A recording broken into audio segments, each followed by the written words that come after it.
Hey everybody, this is John with the Active Towns channel, and I am here in Oslo with a very special guest. Please introduce yourself. Who are you? I'm Anine Hartmann. I'm an urban planner, an architect working on bike lanes, mostly, and walking and road safety. Yeah. Fantastic. And this is an absolutely gorgeous location. I mean, look at these flowers and the statues and everything. Where are we at? We're at Sankthanshaugen. Yeah. It's in the middle of Oslo. Mm-hmm. It's a nice place with cafes and a nice park. Nice park. And from an urbanism and active transportation perspective, this is a very exciting place to be too, because if we swing around and we take a look, we got some pretty cool stuff happening right now. Yeah. This is brand new, which is the first time I get to see it in person. Really? Yeah. Oh my gosh. Fantastic. My mission is done. we were able to show you some new stuff. Yeah, in my own city. And that's fantastic. Talk about the relevance and the importance of this particular facility, because this is world class. This is very good stuff. Well, yeah, it's not only new as in newly built, it's also built to a fairly new standard. It's Right. one of the projects that have not only been retrofitted to the new standard after planning. Right. This project has been planned to the new standard all the way. Yeah. Since it started. Yeah. Yeah. So it's exciting to see a project that has been so thorough. Right. In its execution. Yeah, fantastic. And we're going to roll down this direction a little bit because there's a section where they're still pouring some of the red asphalt. We'll take a look at that, and then I know that we're going to roll down and get into the center city a little bit, and there's a few storylines that we're going to kind of cover, as well as a tragic event that we'll cover as we head down towards the city center. Fantastic. All right, let's go do it. Yay!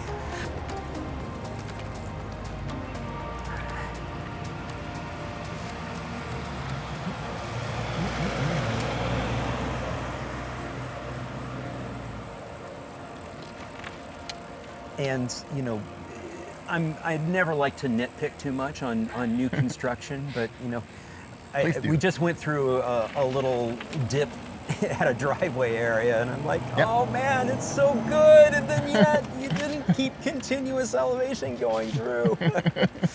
But yeah, you don't want to be too overly critical, you know, but at the same time, it's like, oh man. People say that Oslo has really narrow streets. But that's until you actually get to do something and build something. Yeah. It's a little bit of a challenge sometimes, but then I think this shows that you can fit really nice infrastructure in most places. Yeah. And in fact, if we were to nitpick a little bit, we'd take a look at this pedestrian crossing right here, and you realize, oh, it could have been raised. They could have had a continuous elevation. The reason it's not raised is because of the bus. Yeah. This is an important city center oriented bus route. Yeah. And those roads are generally not equipped with raised crosswalks. Interesting.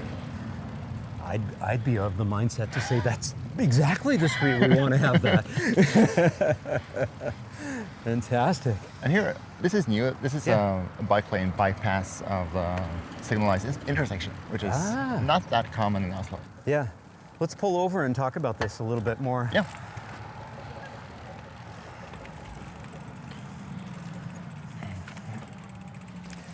I always love catching the fact that we've got palletized pavers and all of this. One of the great things that I love documenting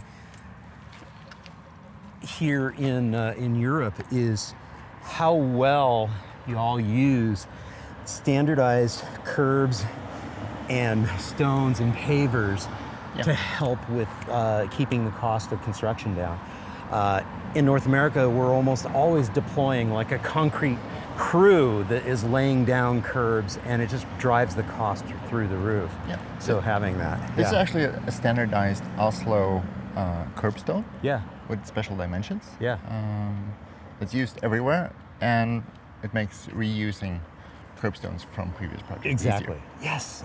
Thank you. I just noticed one thing. Those markings over there, that's the first time I've seen in the wild. showing cyclists how to cross from that street and over to this raised bike lane. Yeah. And also here, they haven't put in the final markings yet. Right. But this is going to be a left turn lane Right. for going up that route, which right. leads to the university area. Yeah. Yeah. In fact, I just rode down that side from where I had a bite to eat for breakfast. So yeah. And we're gonna make our way across the street here on the other side of the transit station, and we'll see the edge of where they are yet to finish the pouring of the red asphalt. Yep. Yeah.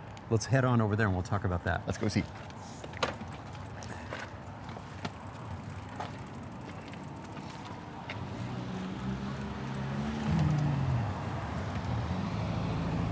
And again, this is. I was behind an electric bus. What's that? I was cycling behind an electric bus earlier, Uh-huh. and it's quite a different experience from cycling behind a diesel bus. Yeah. Yes. It's something you can appreciate. Exactly. Yeah. Some of my colleagues have just done a study on bus stops like this, like how to best make bus stops for streets with bike lanes. Right.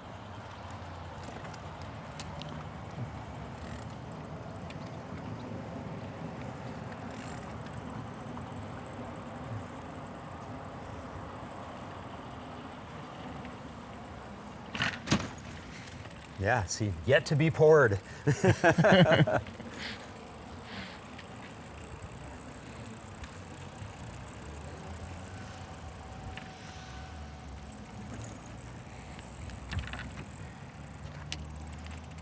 Pretty exciting. Yeah, That's great. new red asphalt is always. It's the new red asphalt. How great long has feeling. the city been using that treatment, the red asphalt treatment? I think they tried it the first time in somewhere around 2013 or 2014. Okay, so So about a that- decade's worth of experience working with it now. Yeah, after doing Yeah. a pilot study and Yeah, checking if it worked and if it works, if people appreciate it, yeah, and it seemed it did, and now it's become kind of a like a signature thing. yeah. It's been fun to watch the public sort of dealing with this. And the other thing that is, you talked about the new standards and building to a new standard. And as I understand, this is kind of a new standard too, with articulating around the transit stop. Yeah, that started only a few years ago, and we recommended that when we made the new bike lane standards almost 10 years ago. Yeah. But it took quite a bit of time before we got to try it out. Right. And it's still a fairly controversial treatment.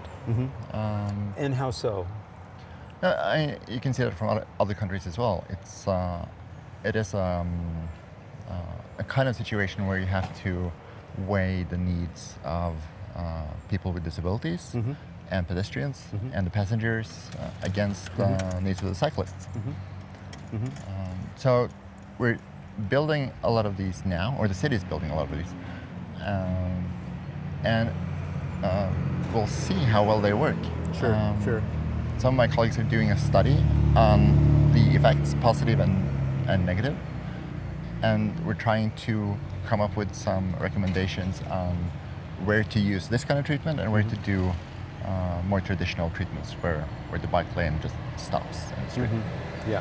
One of the things that I would kind of point out is, and seeing this, in the real world, working in, multiple cities around the globe, including the Netherlands, is that people with disabilities, people in mobility devices and wheelchairs, they love this type of treatment because it gives them a nice access to transit too, because oftentimes this is much smoother of a surface than necessarily the pedestrian realm. So, and I'm seeing that too here, as I've seen quite a few people on mobility devices preferring to be on this fresh, smooth red asphalt. Yeah, you could say that an upgrade always brings benefits Yes. to many user groups. Yeah, yeah, Um, yeah. That's fantastic. The other thing that's neat too is, and I had dinner here at this little pizza place here, and so this was I was sitting at the table right here in screen. It's not there right now because they brought it inside, but somebody was walking by, and a local resident, and she was like, "Oh my gosh, the patio's open." Yeah. And so, is this new public space? Is this new space or just transformed public space? I can't remember what was here before, but I guess it was some kind of either like a refuse station or Yeah, that's what I heard. Yeah, it was like a recycling station or maybe a something. small parking lot, Yeah, or a small taxi parking lot. stand, something Yeah. like that. So yeah, so this is fantastic. I mean, just some wonderful public space. Had the opportunity to, over like 30 minutes or so, film just the flow of people, especially using this shortened distance crosswalk, which certainly has been one of the transformations. We actually did a study on how to do like the best kind of treatment for Oslo and Norwegian context of the combination of a crosswalk and bike lanes, because this is often quite hard to get right. Right.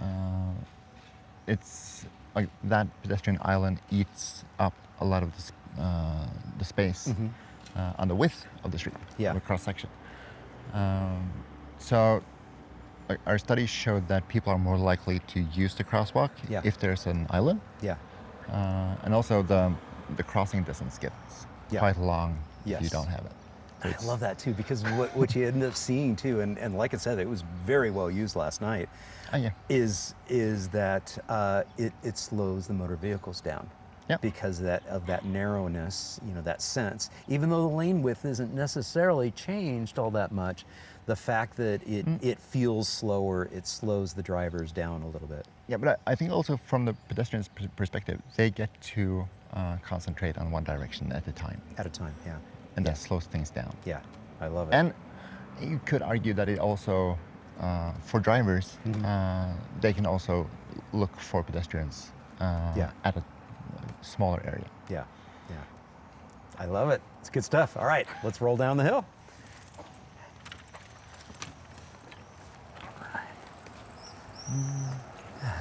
Of course, this used to be all parking. Okay. And that's also always a controversy. Right.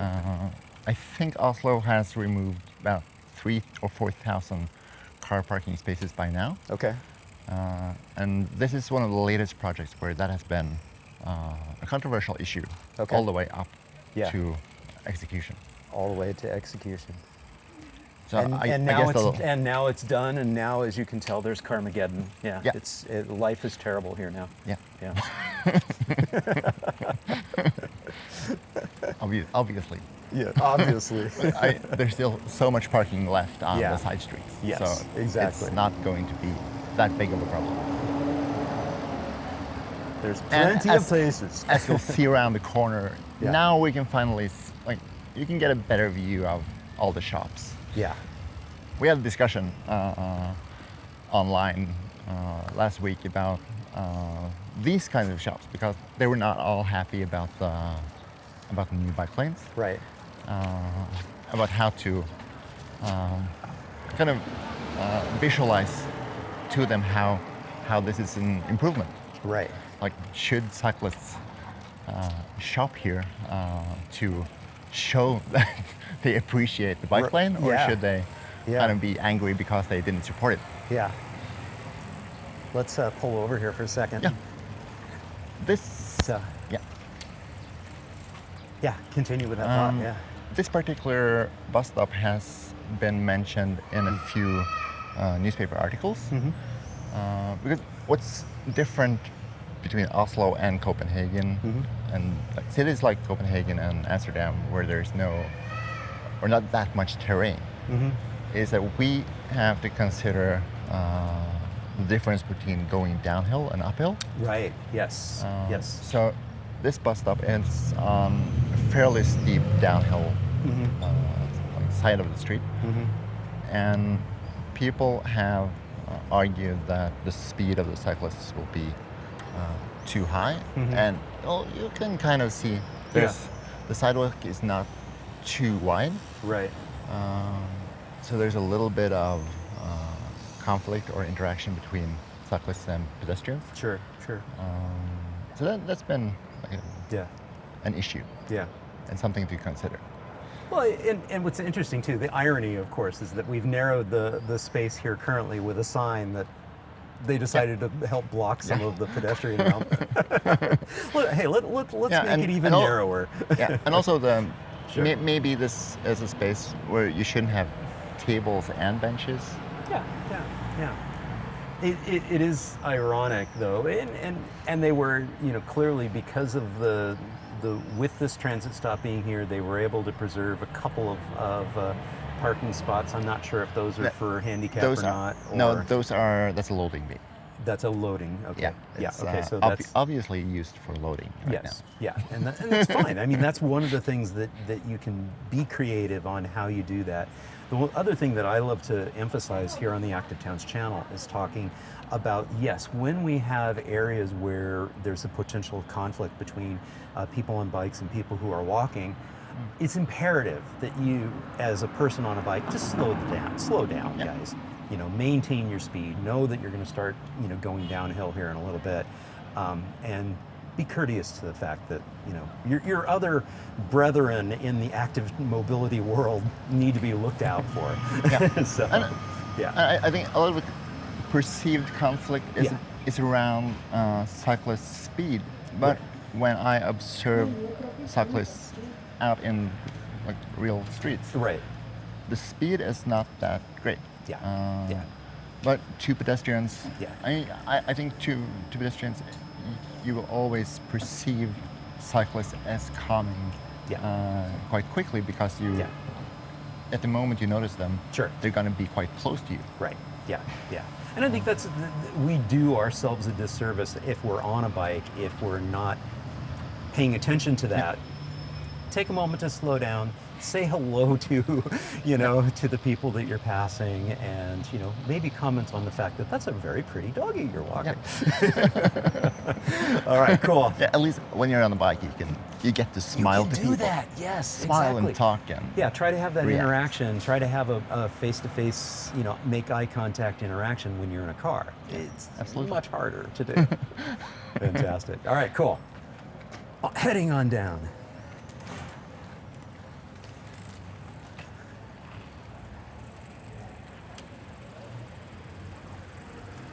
And we don't have to go very far before we get to our next stopping point. Do you want to go to the other side? Yeah, we could. Okay. Let's just walk.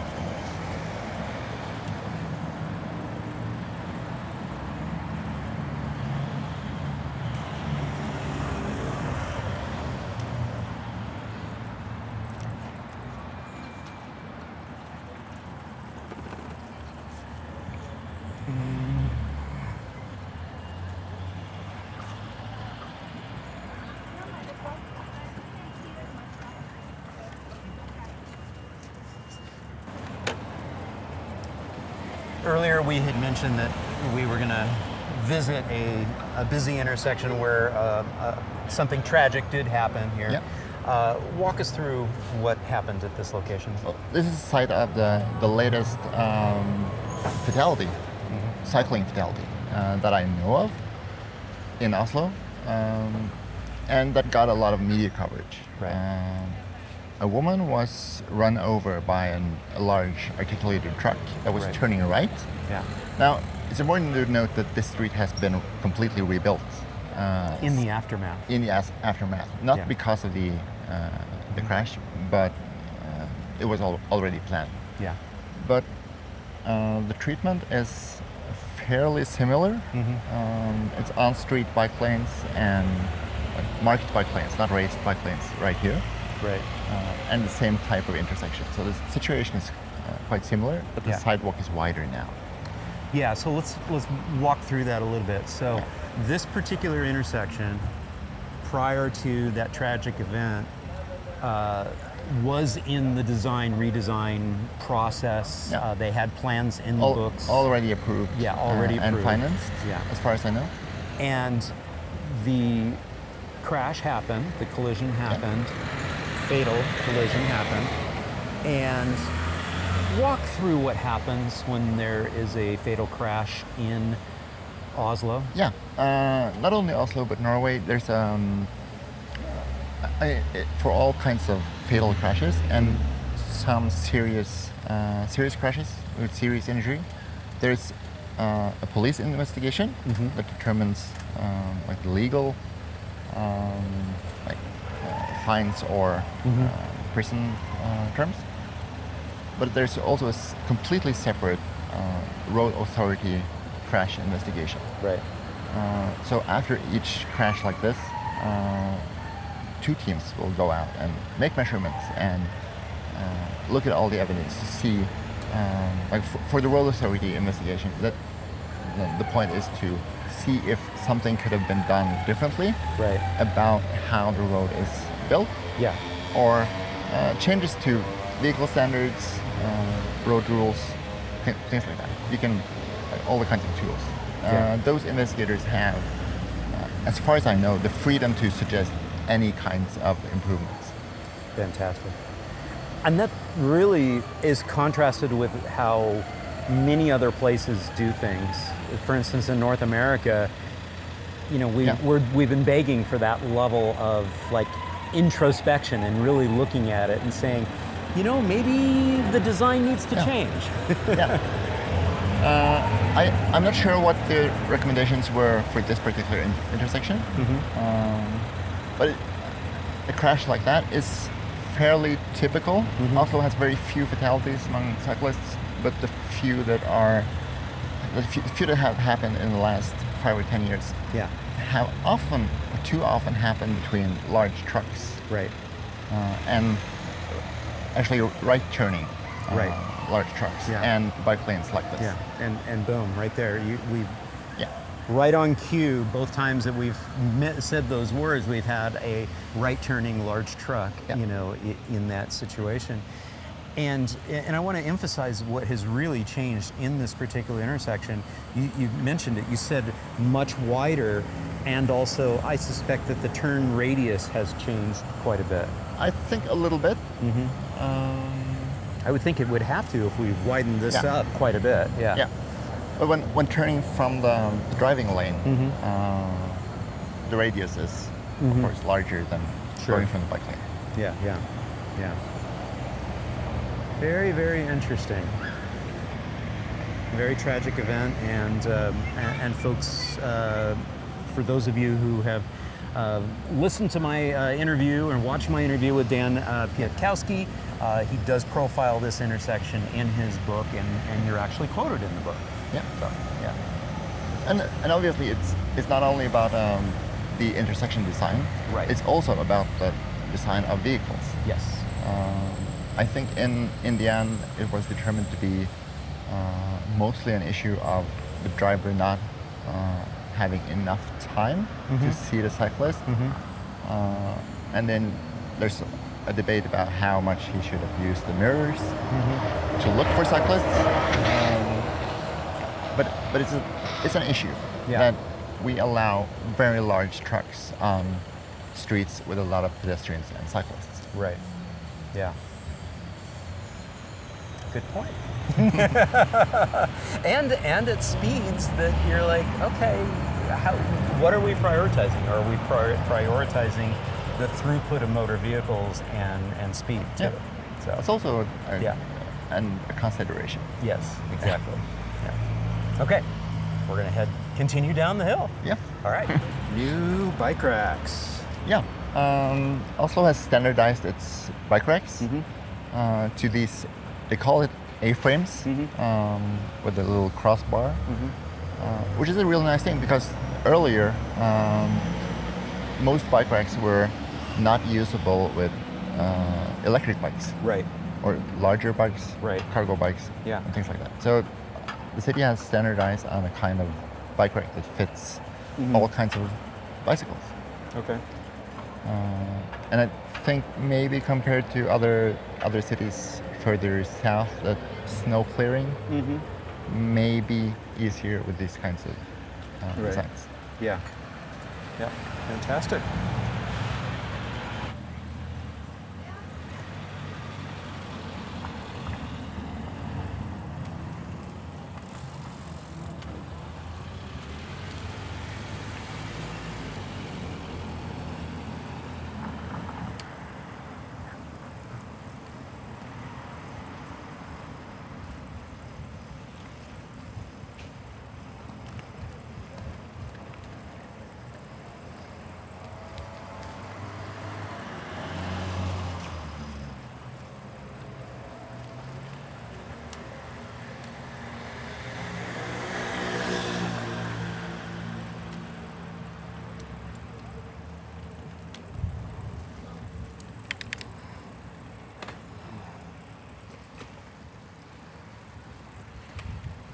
Yeah, as we're rolling down, if there's any other things that you think might be interesting that you want to talk it's about, a feel free to. Slight detour Yeah. to a shared space down the street.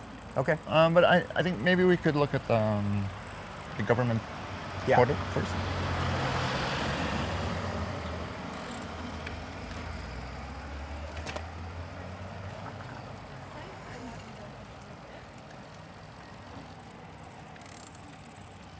I think that front camera just overheated while we were stopped. they're so used to air moving yeah. over them as action cameras that That's when they're not moving, they produce too much heat. yeah. Overheating is usually not a problem in Norway. in general. Normally, yes. It hasn't been a huge problem throughout my European trip, but there was a particular week that was super, super hot a few weeks ago. I don't know if you guys got that heat wave too, but the poor camera was overheating every other minute. This one is interesting. Yeah, it looks like this went through a bit of a redesign. Yeah, That's pretty exciting. it's actually related to the tunnel project. Ah, So here there are new bollards. Yeah. And also these flower things. Yeah. To stop cars from driving over the sidewalk. and so it's part of what? What's the project? This is a consequence of the tunnel closure. Okay. Okay. There's one of the main tunnels through the city center has been closed to be completely rebuilt Okay. as a result of the 2011 bomb attack down here. Okay.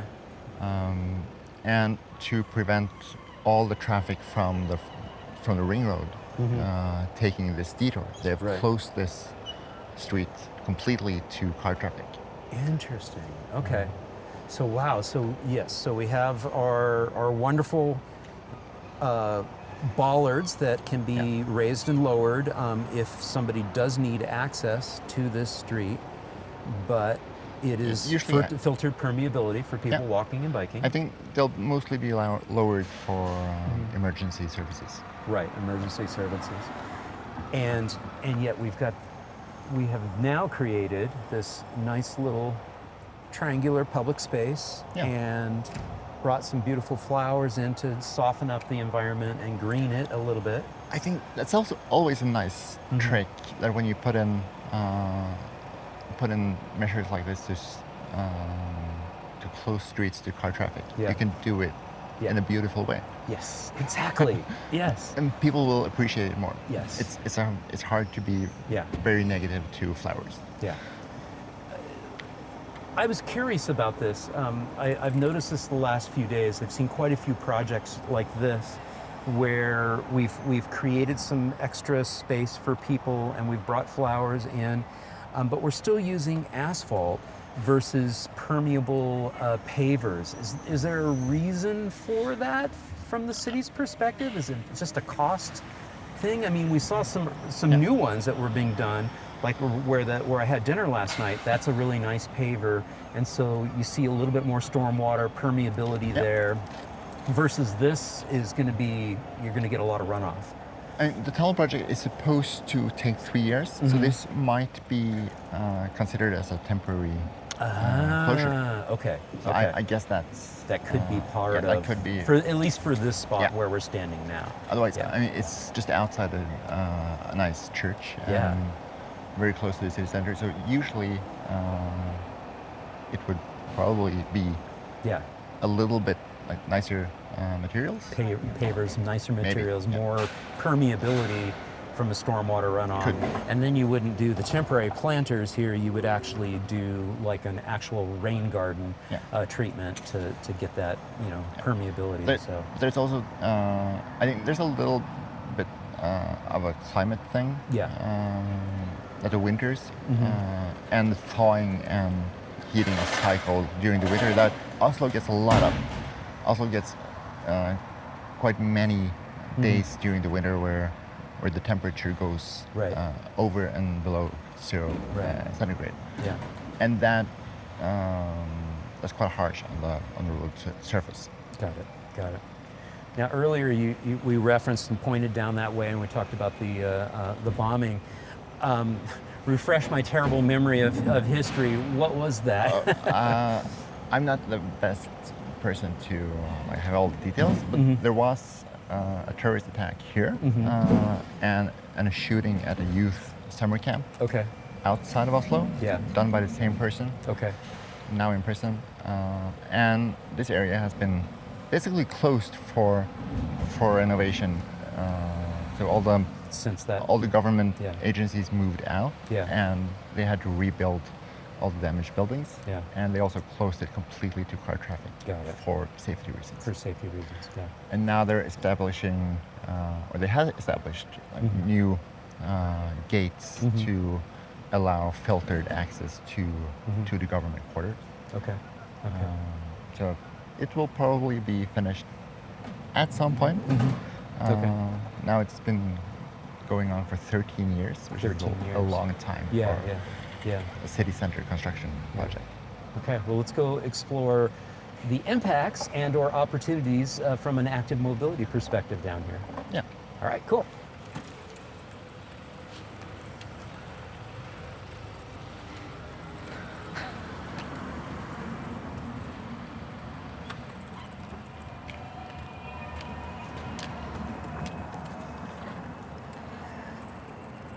This is the slightly weird new bike lane. I'm not sure what they What do were we call thinking. this? We call this the weird bike lane. I don't know what the story is. Yeah. It looks weird. And here is like one of the anti-terror Yeah. bus gates. There's supposed to, I think there's supposed to be a bus lane going through the car-free government Okay. center area. Okay. Fantastic.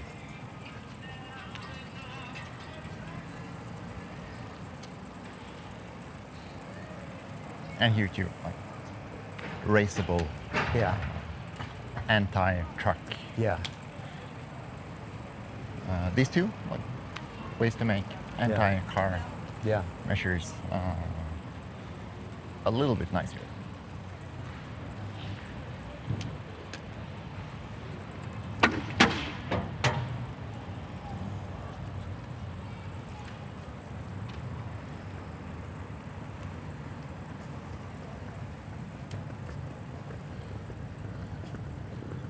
Yeah.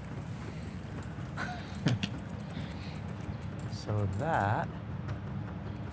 Yeah, that's the entrance to the tunnel that is the most central ring road, Right. Ring Road 1. It was closed a few weeks ago for reconstruction. Okay. They're going to lower the whole tunnel, Okay. so to prevent terror attacks, future terror attacks. Okay. Because it goes exactly under what is the Prime Minister's Right. Yeah. office building. Got it. So it's been deemed a threat. Therefore, let's lower it even lower Yep. and And of decrease course, the mitigation.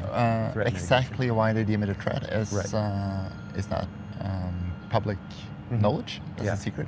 mitigation. So it's a hard project to debate, but it has been controversial.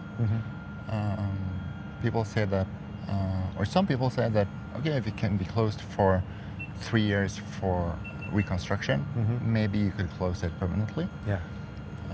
Or restrict traffic to buses only, Sure. something like that. Yeah. But now we get to see how having a closed major road and very close to the city center is going to impact traffic. Yeah. For On Monday. 3 years. On Monday.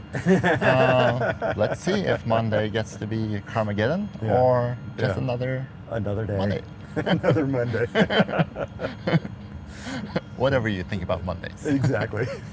The manic Mondays.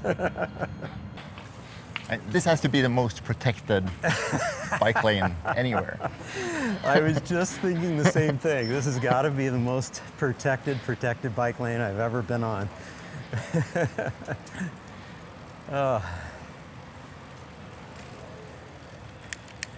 And that brings us right up to here. Yeah. And kudos to you for stopping. I wouldn't have stopped.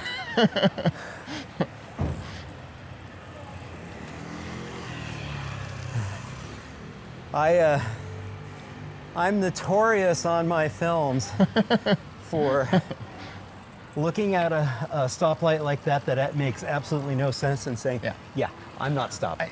This stoplight is actually where the police usually does their like red light Sting. controls. Yeah, red light stings on cyclists. Ridiculous. Ridiculous. Yeah. Cities, if you want to encourage more people to ride bikes, stop installing ridiculous stoplights for bikes that make no sense.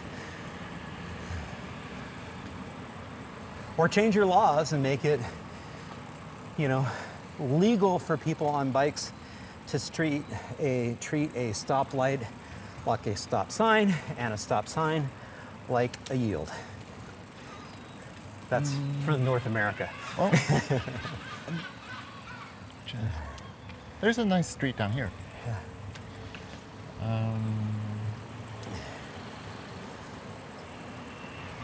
Oh yeah, there's a nice street and a new intersection Okay. down here. Perfect. Let's go there. I do see we've got some wayfinding signs here. That's nice. A few.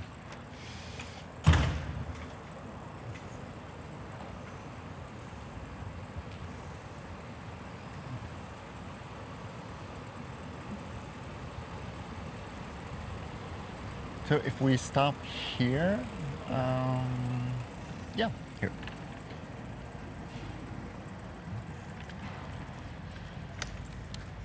This is one of not too many shared space streets in Oslo, very residential. Right. Driving is allowed, there's no parking, but you can do moving vans and deliveries. And very large green spaces and permeable paved surfaces. Right. Which is, Yeah. and this is not very common. It's designed by my colleagues. Okay. Okay. Fantastic. And And I noticed on this particular sign there is no bicycle here, and then when you look at the cobbles that you see here, it's pretty clear from a design perspective they're really not prioritizing people on bikes to be using this as a through route. If they did, they would have put in smoother materials for that space. But they're really saying, this is more of a play zone. You see the kid, kicking the football, soccer for those of us in America. Yeah. So Delightful little space. In Norway, the rules are that you cannot go faster than walking speed by car. Exactly. I love that. Now say that again. So the rules are that drivers and cyclists cannot go faster than walking speed. And that is about 6 to 7 kilometers per hour? It's considered around 6 kilometers 6 kilometers per hour. I love it. And of course, no parking outside of marked spots that might be like handicapped spots, Right. for instance. And you also have to yield to pedestrians. Right. So if there's a kid playing, you have to stop. Yeah. But as you can see, there's hardly any traffic at all. Right.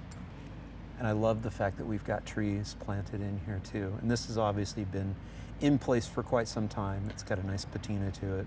Yeah, I think it was Yeah. built some 7 years ago, maybe. Okay. In that case, that tree probably was there beforehand if it was 7 years ago. Yeah. Yeah, I think they updated the design from the Yeah. and removed the parking. Yeah. Nice. Cool.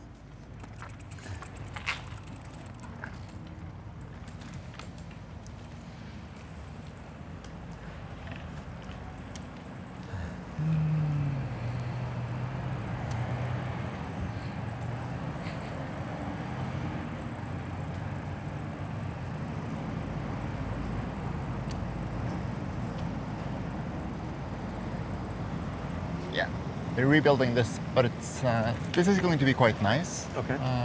I think, but it's not much to see yet. This is an intersection that has been rebuilt quite a few times. Okay. Oslo has a strategy of doing bike infrastructure stepwise, Okay. so they'll put something in quickly and then come back and do a little bit more, and then if there's still something like changes needed, they'll go back with a larger reconstruction Right. afterwards. And that's a nice strategy to both generate demand from cyclists for better infrastructure because they see that it's possible, Right. but also like it's a way of being flexible to neighbors and other stakeholders, that they know that if something doesn't work, you can go back and change it.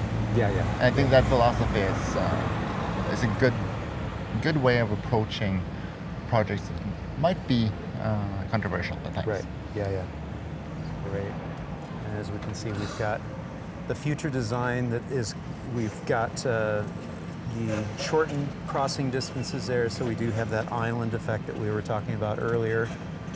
That through those studies that you did, you know that more people are likely to cross, when there is that shorter distance and there's an island there. So, yeah, Feels safer. it does. Oh, yeah. One interesting thing is that when Oslo made its cycling strategy 10 years ago, they did an observation study looking for what kinds of cyclists were here, Yeah.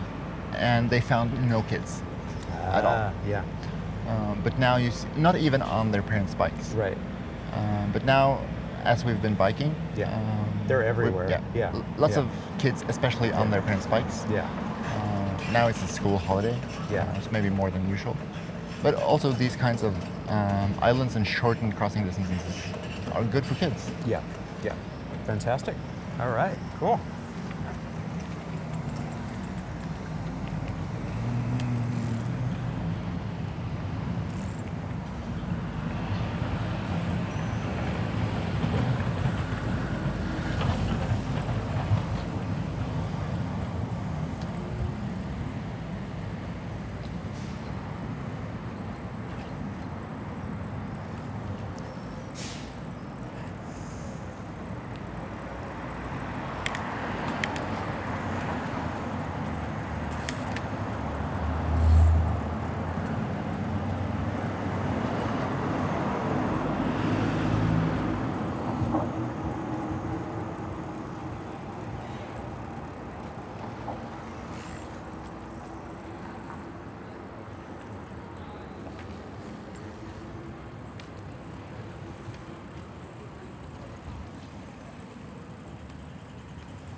Okay, here's one of the major routes for cyclists going into the city center, and also one of the first cycling streets that were built.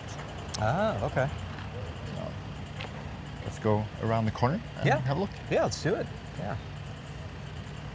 We see this little corner bar, Yeah, appropriately named the That's Peloton. a bike bar. Yeah. Yeah, it's a bike bar. Literally.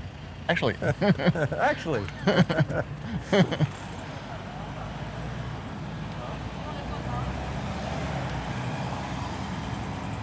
Very cool. And you can see the racing bike in there.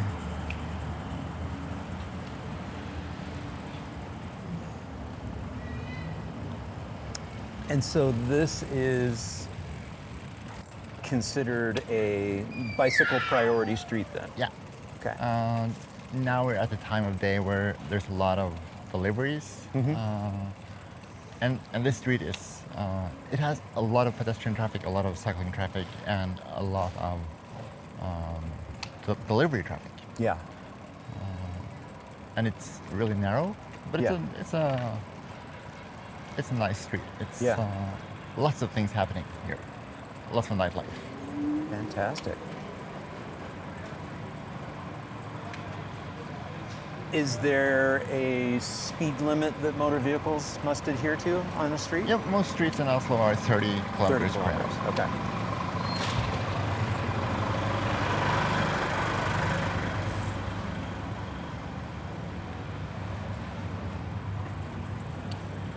So I think this was maybe one of the first streets where the philosophy was that you could have a nice cycling street without having a bike lane.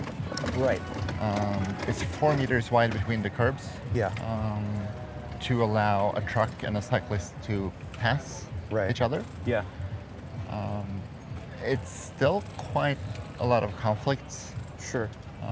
but it's also it's a decent place to ride a bike. I think it's really quite brilliant when you think of it. And let's actually pull up here on the curb. Yeah.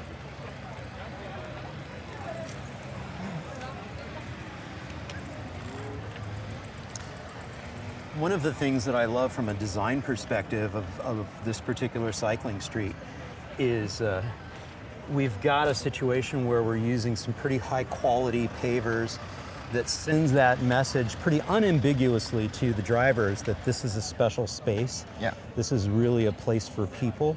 And at the same time, it's a much smoother paver that's being used so that it still allows for comfortable cycling. Yeah. One of the contentious issue in public squares like this in Norway is that a lot of people say that if we make a bike way across the square, it will ruin the aesthetics. But I think this is a really good example that it doesn't. Right. This is very clearly a bike way. Yeah. Pedestrians can easily see it, but it fits in with the aesthetics Yeah. quite well. I think it's brilliant to me because it sends a really clear message that with high quality design treatments, you've got a different style of paver here in the pedestrian realm versus where we have the people rolling by. And we've had a steady stream of people rolling by on scooters. Yeah. And so we're talking about mobility options for people, all different types of people. You've got somebody rolling by with a cargo bike here. I mean, this is really kind of a wonderful example of, yeah, you can get your deliveries delivered over here. At the same time, we're still able to encourage a more people-oriented place. Yeah. But actually, right now, I was just now struck by the soundscape. Yeah. You have like the bird sounds, and Yeah. all the chatter from the people Exactly. at the Yes. Patron. Yeah. And you couldn't hear that Yeah. 4 weeks ago because we're just by the eastern tunnel entrance to the tunnel that is now closed. Ah. It's right there. It's right there. Yeah, so right over there. We so- would have had just a roar of. Yeah, so this street right here, Yeah. 20 meters away, Yeah. used to have maybe 15,000 cars a day Yeah. until 4 weeks ago. I think that's a great place for us to wrap up this particular interview because you just kind of really hit the nail on the head there in terms of, yeah, cars are kind of incompatible when you put a whole lot of them into a city. Definitely. Thank you so much for this wonderful tour of Oslo. been a pleasure. Any final comments that you'd like to leave the audience with from around the Well, world? for you Yeah. should just enjoy the beautiful weather, and Yeah. everyone else, come visit Oslo. Yay, come visit Oslo for sure. And again, we've got, looks like we've got some long distance cyclists rolling through here. Yeah, You know, yeah. You can yeah, come by for bike. sure. Come by bike. I love it. I met some That's cyclists fantastic. a little while ago. They Yeah. asked me for directions, Yeah. and they asked me for the directions to Stockholm. Yeah, fantastic. Like, which direction is Stockholm? Yeah. And Stockholm is 500, 600 kilometers Yeah. away. Yeah. It was a several hour train journey for me. Yeah. Yes. Yeah. and I guess several days of cycling. Yeah, I love it. Yeah, here's the cyclist. Nice. I love it. Boom. Yes. Hey, thank you all so much for tuning in. I hope you enjoyed this on-bike interview and Cycle Network tour in Oslo, Norway with Anine Hartmann. And if you did, please, hey, give it a thumbs up, leave a comment down below, and share it with a friend. And if you haven't done so already, I'd be honored to have you subscribe to the channel. Just click on that subscription button down below and ring that notifications bell. And if you're enjoying this content here on the Active Towns channel, please consider supporting my efforts by becoming an Active Towns ambassador. Hey, it's super easy to do. Just click on the join button right here in YouTube or navigate over to activetowns.org. Click on the support tab at the top of the page, and there's several different options, including becoming an Active Towns Patreon supporter. Patrons do get early and ad-free access to all my video content. Again, thank you all so much for tuning in. I really do appreciate it. And until next time, this is John signing off by wishing you much activity, health, and happiness. Cheers. And again, before we completely sign off, I really do need to send a shout out to all my Active Towns ambassadors. Supporting the channel financially, it really does make a huge difference and keeps this content flowing. Again, thank you all so very much.